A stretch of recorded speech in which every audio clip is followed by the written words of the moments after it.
সামাজিক যোগাযোগ মাধ্যমে বহুরূপ এর ট্রেলার প্রকাশ করেন দেব। সেখানে সহ অভিনেতা সোহম চক্রবর্তীকে ভাই সম্বোধন করে শুভেচ্ছা জানান তিনি। একই সঙ্গে ইধিকার নাম ট্যাগ করে লেখেন বাংলার ক্রাশ। দেবের এই মন্তব্যকে বড় প্রাপ্তি হিসেবেই দেখছেন ইধিকা। তিনি ধন্যবাদ জানিয়ে বলেন, এমন প্রশংসা তার জন্য সত্যি অনুপ্রেরণাদায়ক।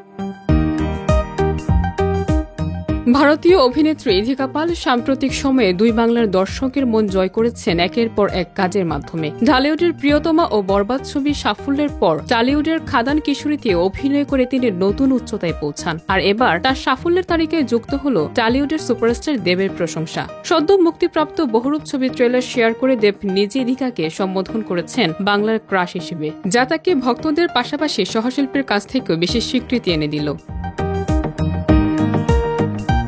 বহুরূপ ছবিতে দেখা যাবে সোহম চক্রবর্তীকে 7 ভিন্ন লুকে। গল্প ফুটে উঠবে এক অভিনেতার জীবনের গ্ল্যামারাস দিকের আড়ালে থাকা সংগ্রাম ও চ্যালেঞ্জ। এই যাত্রায় তার সঙ্গী হয়েছেন ইধিকা পাল, যা দর্শকের কাছে নতুন মাত্রা যোগ করবে বলেই মনে করছেন চলচ্চিত্রপ্রেমীরা।